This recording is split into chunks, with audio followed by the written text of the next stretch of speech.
La CAC satisfaite de la transition ou du processus de la transition au Gabon. C'est le thème de cette émission coopération avec notre invité du jour, Jérémy Gustave Zamba. Jérémy Gustave Zamba, bonjour. Bonjour, Juscelin Ngonga. Alors, la CAC, dans sa 25e session, vient de se tenir en Guinée équatoriale, d'où a pris part le chef de l'État, le président de la transition gabonais, Brice Clotaire Oligui-Nguema. Votre point de vue sur la réintégration du Gabon à cette communauté sous-régionale? La réintégration du Gabon n'est pas un effet de surprise au sein de la communauté économique des États de l'Afrique centrale, CEAC, car il vous souviendra que cet État-là, c'est-à-dire l'ensemble, cette organisation, c'est-à-dire l'ensemble des États la composant, a apporté un satisfecit aux autorités de la transition pour la manière avec laquelle elles conduisent le processus de transition au Gabon depuis le 30 août 2023. Et donc, c'est une satisfaction forcément pour les Gabonais. Pourquoi? Parce que réintégrer cette organisation suppose que le Gabon est encore coté sur le plan sous-régional et que le Gabon peut à nouveau se relancer dans une phase de progrès, dans une phase de développement, sans trop craindre qu'il ne soit coupé du reste des États de la sous-région. Alors, qu'est-ce qui peut justifier la satisfaction de la CAC par rapport au processus de la transition? Est-ce parce que l'organisation du dialogue national inclusif? Est-ce l'adoption de la nouvelle constitution avant bientôt le vote référendaire au Gabon? Il y a plusieurs aspects qui entrent en ligne de compte pour juger en fait la décision de la CEAC vis-à-vis du Gabon. Le premier aspect, c'est d'abord celui du respect du chronogramme qui a été présenté au facilitateur de la CEAC, le président de la République centrafricaine, le professeur Ange Faustin Touadéra. Faustin Archange, j'allais dire Touadéra.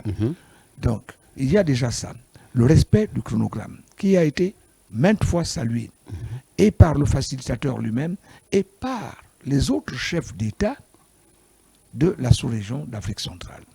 Il y a ça déjà. Il y a également le climat qui prévaut à l'intérieur du Gabon, parce que beaucoup envisageaient peut-être une sorte de dictature avec l'arrivée des militaires au pouvoir. Or, il n'en est pas question puisque le CTRI est en train de démontrer à la face du monde qu'il pratique une politique non pas exclusive mais inclusive qui associe ou qui a le souci d'associer tous les Gabonais à la gestion de leur pays. Et le dialogue national inclusif de moi n'est venu là que pour démontrer qu'effectivement les autorités de la transition ont pour ambition de changer les choses, pour ne pas dire de les améliorer, mais avec le concours de tous les Gabonais, de quelque secteur qu'ils soient, de quelque origine qu'ils soient, ou de quelque statut social qu'ils soient. Alors, on peut aussi parler peut-être de la nouvelle constitution qui vient d'être adoptée aussi, qui sera votée par le peuple gabonais au 16 novembre 2024 prochain. Et oui, mais lorsque nous allons parler de la nouvelle constitution, nous faisons allusion tout de suite au DNI, au dialogue national inclusif. Bon, c'est vrai que la nouvelle constitution qui est encore au niveau du projet, parce qu'il faut d'abord dire que c'est un projet, mais qui sera par la suite adopté après référendum. Ça veut dire que, là encore, il y a le phénomène d'inclusivité qui va intervenir. Parce que tous les Gabonais, d'où qu'ils soient, où qu'ils soient, pourvu qu'ils aient l'âge de raison, et quand je parle d'âge de raison ici, je parle de l'âge de voter, doivent se prononcer. Donc, tous tous les Gabonais qui ont cet âge-là de voter doivent se prononcer pour ensuite donner quitus aux autorités pour que celles-ci fassent maintenant de ce projet de constitution-là qui sera soumis à référendum le 16 novembre prochain, que l'on en fasse finalement un texte définitif applicable par tous les citoyens. Alors, Jérémy Gustave Zamba, est-ce qu'on peut parler au plan diplomatique, les félicitations de la CAC, puisqu'on voit que les autorités de la transition aujourd'hui sont applaudies par la diplomatie agissante des pays partenaires et frères et des organismes internationaux? Oui, mais disons que l'Afrique centrale, c'est une diplomatie sous-régionale, si on peut la prendre comme ça, puisqu'il faut également dire que la diplomatie, elle est, bon, elle est par palier. Il y a une diplomatie qui peut être pour nous une diplomatie nationale, une diplomatie interne, c'est-à-dire celle qui régit les rapports entre les gouvernants et les gouvernés. C'est une forme de diplomatie également. Effectivement. Bon, il y a une diplomatie sous-régionale, quand par exemple nous l'intégrons à la notion d'organisation sous-régionale, par exemple, d'États sous-régionaux, j'allais dire. Entre les États de la CAC. Et il y a une diplomatie dite internationale, celle qu'un État, par exemple, effectue avec plusieurs autres États, par exemple ceux membres de l'Organisation des Nations Unies, l'ONU. Bon, de l'Union africaine. Je crois qu'il y a eu un écho favorable. Et cet écho favorable, forcément, dans la sous-région, aura des répercussions au niveau international, forcément. Puisque le président de la transition vient de prendre part à l'organisation, au dernier sommet de l'Organisation internationale de la francophonie. Il a été au dernier sommet de l'avenir des Nations Unies. Donc, c'est cette diplomatie qui a eu des échos, comme vous le dites, peut permettre à la CAC d'être convaincue de cette avancée significative du processus de la transition au Gabon. Je n'ai jamais vu ou entendu qu'une diplomatie agissante repousse. Bien au contraire, elle attire.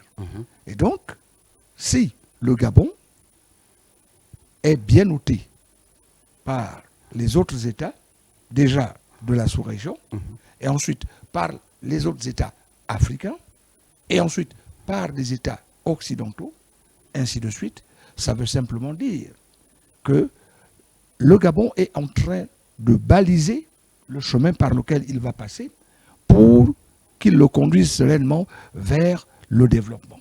Alors Jérémy Gustave Zamba, c'est à travers ces prémices que l'ensemble des États de la CAC ont réintégré le siège de cette organisation sous-régionale à Libreville au Gabon? Cerise sur le gâteau. Il ne fallait plus que ça. Parce que vous vous souviendrez également que le président de la transition, l'une de ses premières préoccupations, ça a été que des institutions comme la CEAC, qui représentent pour nous, Africains d'Afrique centrale, une sorte de vitrine, reviennent à Libreville. Car vous n'êtes pas sans savoir qu'abriter le siège d'une organisation sous-régionale ou internationale, c'est pas peu dire. Suivez mon regard. Bien sûr.